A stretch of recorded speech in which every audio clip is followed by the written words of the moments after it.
Hello, my beautiful friends. I'm so excited to be chatting with you today.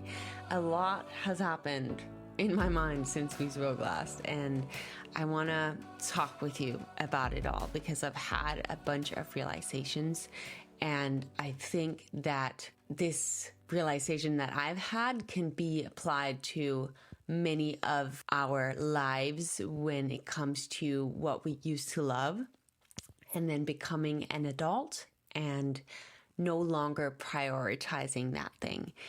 I am currently in my friend's apartment in LA, which she just left a few days ago to spend time with her family. And I got to stay here while she's gone because I went to LA. Now it's a while ago.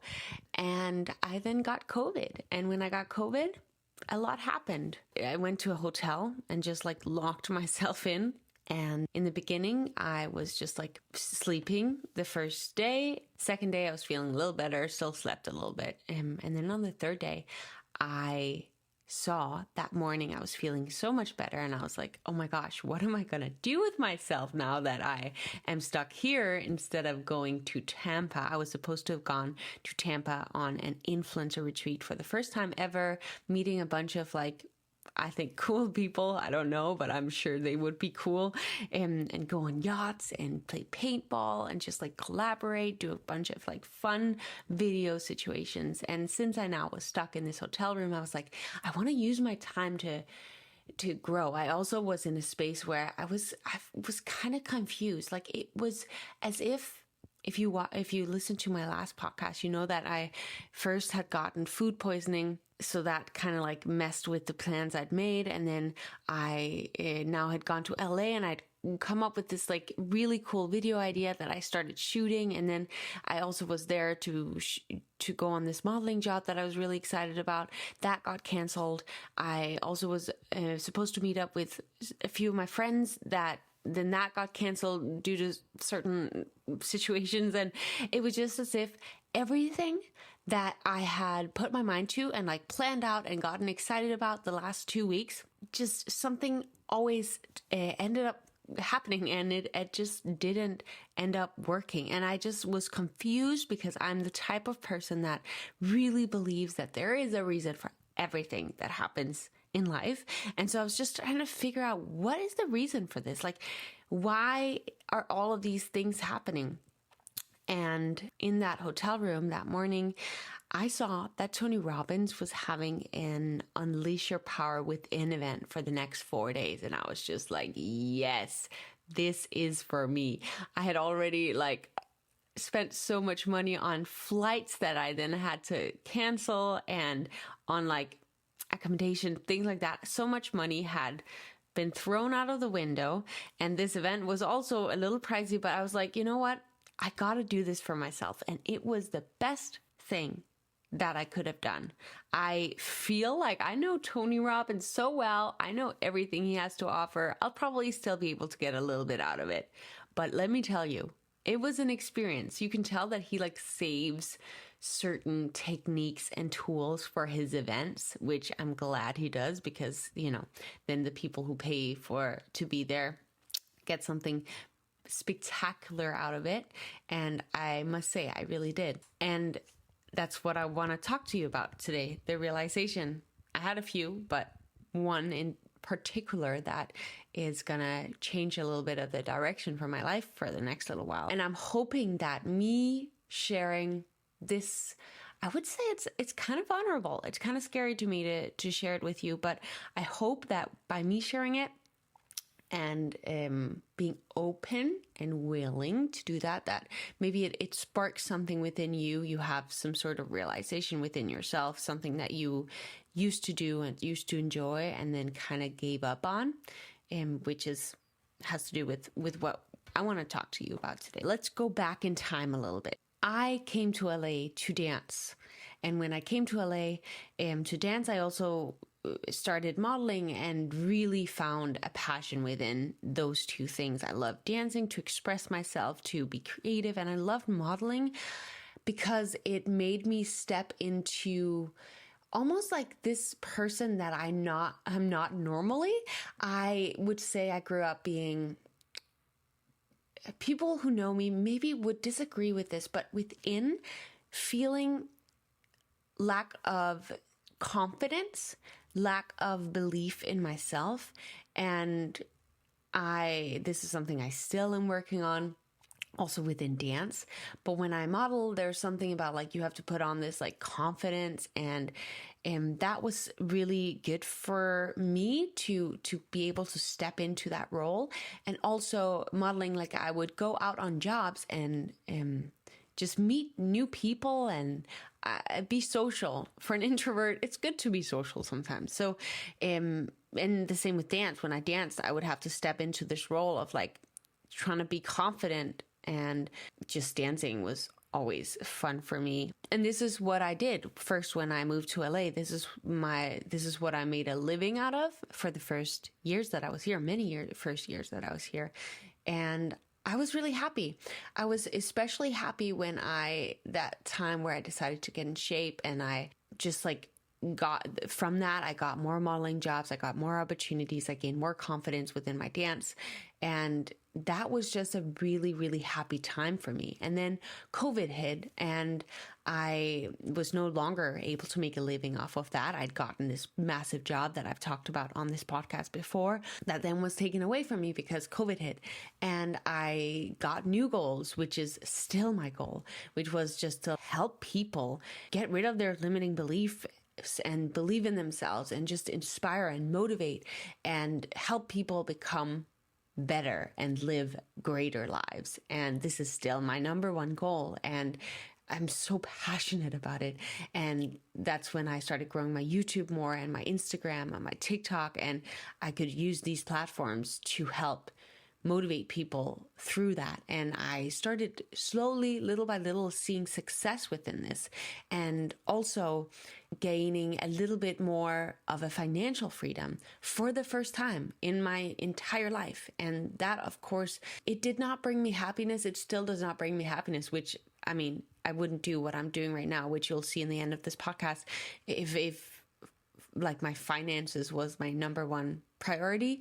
But not having to worry constantly about where's my next paycheck going to come from gave me a little bit more of a relief feeling, a little bit more freedom. And I was loving this life of helping, inspiring, and motivating people. Yes, it's been hard. It's been challenging. There's been times where, I had major setbacks and stuff, but like I really felt passionate about this thing, and I just love helping others. And this, I have no doubt, is my mission in life. But with that, I forgot my other passion, the thing that I came to LA for, the thing that that brings me a lot of joy. And I think a lot of us do this when we become adults. We grow up and we realize that there are responsibilities, and we feel this peer pressure on where we need to be at a certain age in life and what it means to live a good life. And these teenage and childhood dreams that used to be our main priority, maybe for a lot of us slowly start to fade away.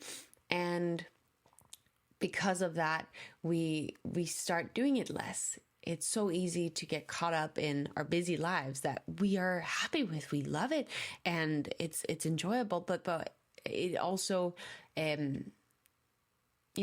unless we really prioritize still doing those things that bring us joy, it's very easy for us to forget about it. I am not sure if you can relate, but I'm thinking some of you possibly can relate to something you used to do that you then, maybe it's playing a sport, or it was some sort of after school activity that you used to do that you then stop prioritizing. But before I move on with that, I want to, for a quick moment, talk with you about my biggest fear in life, because it'll all make sense and like come together as one. And it's something that is, for a long time, I've felt embarrassed by, because it just doesn't really make sense that this is my biggest fear. it's kind of silly and yeah, but let me just tell you what it is. It is, oh my gosh, it's so silly. When I'm in class, but I know if you're a dancer or like if you talk to a dancer, they'll know kind of what I'm talking about because it's just like a common fear in the dance world. I think it's also just like any form of athlete can relate to this on some level. When I am in class, and let's say I'm crushing the choreography, I'm killing it, then by the end of class in LA, a camera comes out. And that means most likely in just a moment, I'm going to be put in some group and I'll have to perform this choreography that I just spent the last hour learning in front of a class. And that's great. But suddenly, when that happens, my mind, I think it's because of, I know it's because of previous experiences where when I've gotten in that situation, I've gone into my head instead of in my body and feeling the music and being in the flow. I've gotten into my head so that when I then am put in a group and I have to perform in front of the entire class and in front of the camera, I mess up. And like literally completely block out. So this choreography that I spent the last hour learning that I was crushing and killing, suddenly when I'm on the floor in front of the camera, in front of the class, I mess up and like literally blank out. I cannot remember a single thing of this choreography. And think of the feeling of like everyone around you is dancing. They know the choreography and I'm just standing there. Literally just completely shock-faced. And every dancer has tried this. It's a very common thing. And that, because I've had so many instances where that happened, there's something that like when I see that camera coming out, my body starts to just be anxious and nervous. I guess you can like, if you're not a performer or think of it as if like before you were supposed to like give this big speech to a group of people and you practice it and then you walk out onto the stage and then suddenly you just blank out and you cannot remember a word from that speech. It's similar to that. But the reason I think it's so silly and almost embarrassing is that it's like, you're literally in a class. Like, this is just practice. Like, it's just a group of peers. You're dancing, you're having fun. It's just a freaking camera.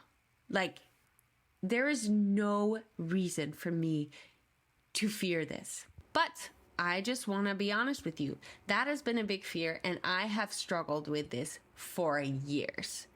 For years and years and years. Like, I've danced my whole life, and when I came to LA, like, since then, that has been a fear. And I want to say, since I've gotten older, it's just become more of, like, just a freaking pain and annoyance. And I'm like, oh my God, you must be kidding me, Pernilla. Like, what in the world are you doing? What is wrong with you? And so that's been a fear. And because of that, now let's move on to the fact that I'm a naturally lazy person. And I've talked about this before on the podcast, and I think my brain works just like everyone else's in the sense that my brain naturally wants to choose the easy solution, the easy thing. And so when it comes to me wanting to move every day, the easy option for me is always to just go to the gym rather than go to a dance class. Because going to the gym, it's just a place for me to let go. Yes, I push myself really hard, but I can go to the gym, push myself. I don't have to think. It's not like a mentally challenging thing if I've been busy with work. It's just so much. It's so nice to go to the gym and not have to think. Just shut off your brain. Where when you go to a dance class, it's quite the opposite. Like, my brain has to be on because you learn in LA, you learn a ton of choreography in just 1 hour. And then after that hour, that's when they start filming. And so when I had to choose, like, also because I'm going to go to the gym regardless. So it would have to be like going to the gym and then going to dance class afterwards. And so I've just naturally, like, because my goal no longer was to go and become a professional dancer, that is still not something I want to do. Like, that's a whole other conversation we can have. But because my goal is to inspire people and motivate people and build these platforms so that I can reach more people and just like, do all of that, dance slowly became a smaller and smaller and smaller priority. And because I don't have to, it's not directly like intertwined with my goals. Nobody's telling me that I have to go to dance class. And because my brain naturally wants to be lazy, I just go to the gym and not go to dance class. And also because these dance classes, like, I'm a morning person. I'm so like energized in the morning. It's literally like I just woke up and I'm doing this podcast now, because if I were to do it later tonight, what I would be saying would make no sense. I've tried recording podcasts at night and like, it's a whole other, like, my brain just is not working the same. And because dance classes are late at night, usually literally at my bedtime, it's just been so easy for me to not go to dance class. But I still love to dance. And I could feel that the joy that I got when I used to dance, like that level, that type of joy that I used to, when I used to dance and when I used to do these modeling jobs, like the feeling that I had leaving the thing. Like, often we don't necessarily, like when you work out, you don't always want to go work out, but after you've worked out, that feeling is very special.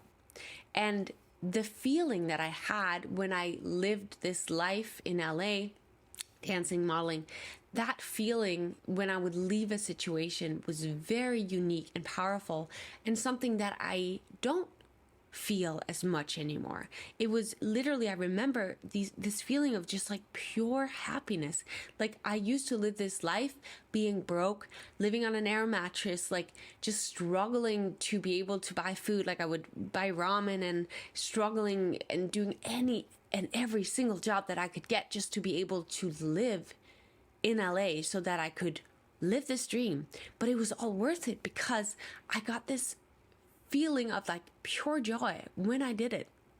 And now, since I'm such a goal-driven person, now I kind of put that on the shelf. And financially, it doesn't really necessarily make well, it definitely doesn't make sense for me to do dance jobs, and that's still not something I really want to do. I want to dance for the joy that it brings me, but modeling jobs is something that I kind of still want to do because it's fun to step into that role. It's fun to be out and meet with people and hang out with people sometimes, instead of just like sitting and working in front of my computer nonstop every single day. Just like, as an introvert, that's enjoyable. I love it, but I need to also get out and sometimes socialize a little bit and be with people.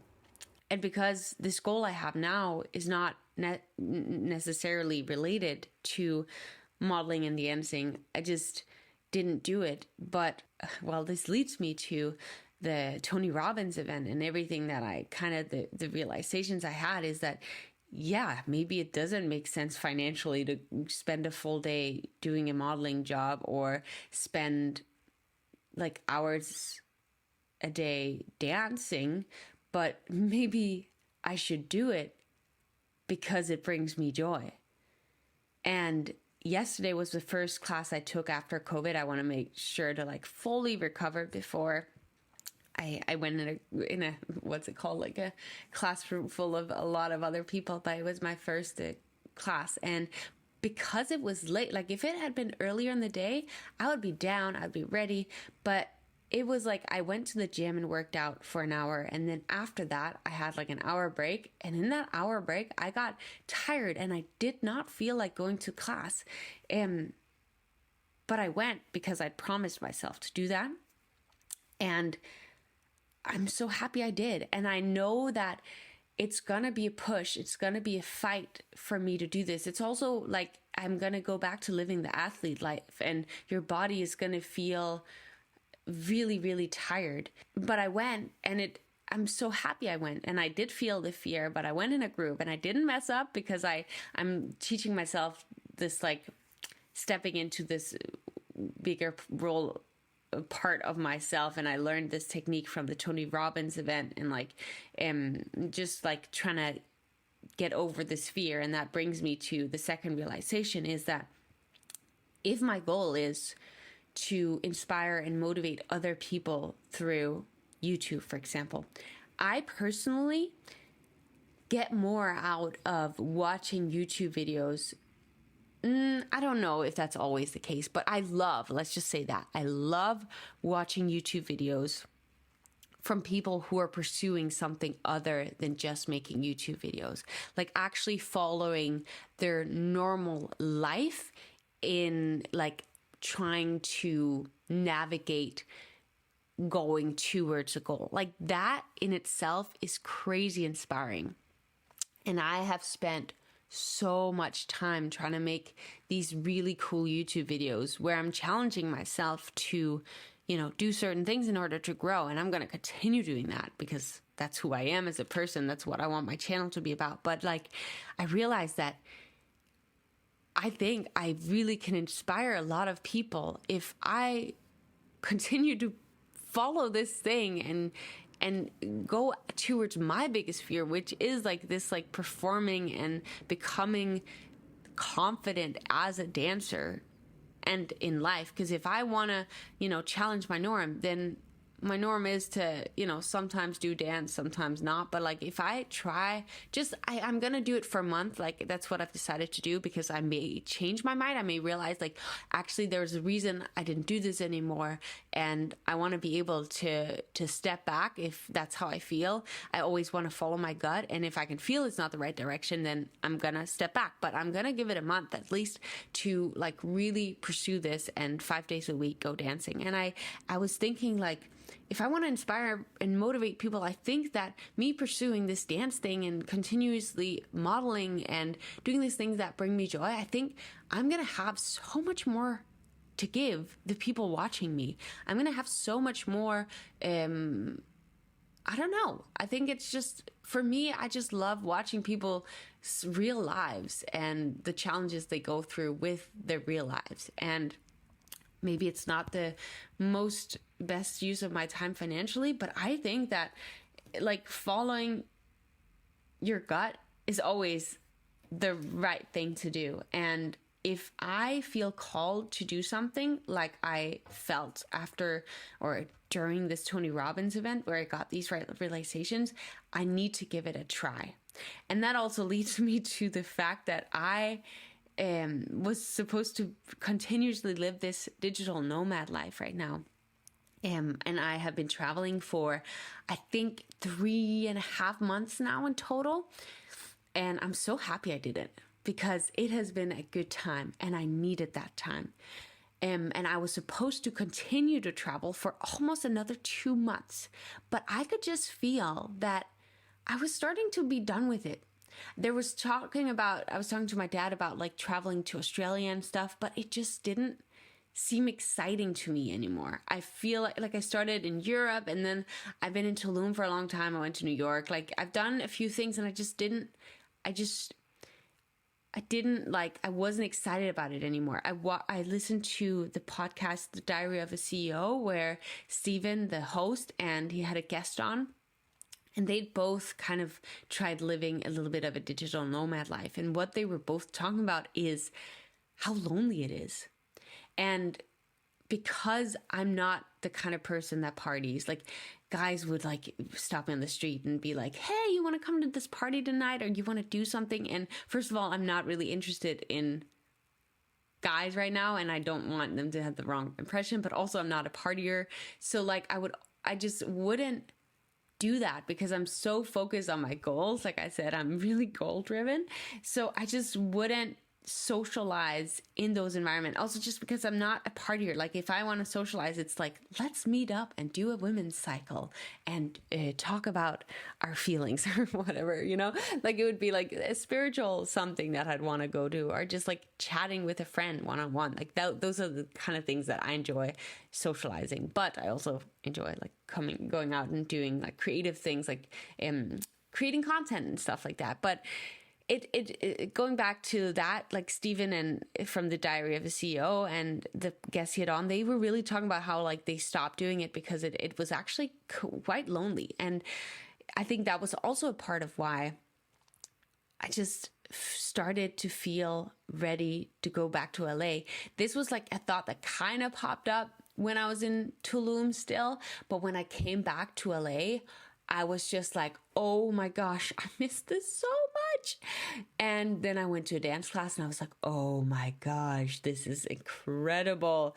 And I just started missing my life. And I feel like I've gotten this traveling thing out of my system. I'm not saying I'm not going to be traveling sometimes, because I 100% still will, and I 100% still want to. But I just, then I got COVID, and then this whole Tony Robbins event, and I just realized like I need to stay in LA. And here comes the challenge, because I rented out my apartment till mid-September. And here's the even worse thing. I rented out my car till the same time. And so I'm not able to have any place to live or a car. I think if I had my car, that would just make everything so much simpler, because I can rent places to live in. I don't want to stay in a friend's place for that long. Like, that's just too long. I know how it feels when you have your own apartment and like then someone invades your place. I've had 2 friends actually offering, and that's so nice of them. But I think I need to rent something. So I feel like I can find a place to live. When my friend comes back here, I may stay here for a little longer until I find a place to live. That's fine. But not having a car, it brings me back to the old days where I didn't have a car in LA. And there's a lot of walking going on. I spent probably like 3 hours walking yesterday, both like to and from the gym and then to dance class and back. I'm thinking maybe I should buy a bike, or I will rent a car. That's just, renting a car is expensive. So we'll see. We will see what I do. But I feel that I'm happy and I'm excited. And I hope that me sharing this with you has kind of sparked and reminded you of the thing that you used to enjoy doing and that you slowly kind of gave up on. And that maybe this podcast episode has sparked something within you that you want to get back to it. You want to maybe once a week set aside an hour a day. I know you're busy and you have a crazy schedule, and maybe you have kids and like everything's just crazy. And honestly, like I have been working nonstop on my computer, and if you'd asked me a month ago, I would have been like, but I don't have time to dance 5 days a week on top of everything else I'm doing. But I'm changing. I think I'm going to be changing my whole YouTube strategy, because I've just spent so long. And maybe if I make it simpler for myself, who knows if my videos are even going to be better and more helpful to people. I'm going to give it a try. And maybe you could give it a try too, because it's so easy to become an adult and then let our lazy minds get in the way of us actually doing the thing that brings us joy. And I think this thing, when people say like you have to tell yourself once a day that you're going to die, I think it's powerful, because when I tell myself I'm going to die one day, it's like, okay, well then I better freaking live now. Because like, I don't know if I have tomorrow. So I'm going to freaking live right now as if I didn't have a lot of days left. And I think we all should live that way, because then we're going to make the choices that bring us the most joy. And I'm not saying that's like joy in the here and now, and then not live for your future, if that makes sense. Like I'm a big doing things now for my tomorrow, but I also realize that often the times the things that I do for tomorrow are the things that once I've done it brings me the most long-term joy. So I want to ask you something that I think is important that you sit with yourself and ask yourself, because I've done that many times and it's really powerful. And it's, if you right now are not really sure of what it is that you could do to bring more joy into your life and bring back the thing that you used to love, ask yourself what it is that you've been avoiding. Because I think the thing we avoid is really, once we do it, is the thing that can lead us to most growth. And growth equals happiness. And so what have you been avoiding? Is there something you have been avoiding? When I ask myself that, I have been avoiding facing this fear of going to dance classes, both because dance classes is tough AF on the body, tough AF on my mental, tough AF when I get my anxiety freak outs before the camera comes out. You know, it's just so much easier to avoid it. So what have you been avoiding? And I think that once you face that, something really incredible is on the other side of that. And you deserve that. I hope you found this episode useful. I am so grateful that you listened to it. Thank you so much. It would help me a ton if you would subscribe and get notified every week when I post a little podcast episode. I'm trying to do every week. It doesn't happen every week, but I'm doing the best I can. I would rather speak with you guys when I really have something on my heart. I think that's more important than just putting something out there that maybe is mediocre. Not that my podcast episodes are that great, but I just want to make sure that when I put something out there, it's valuable. Or at least that I have a hope that it could be valuable to some of you. And if you're still listening, maybe this was. I at least I really hope so. And if you think that it could be useful to a friend or someone, I would just be grateful if you would share it with them. And other than that, I hope you remember that in order to grow, you have to challenge your norm.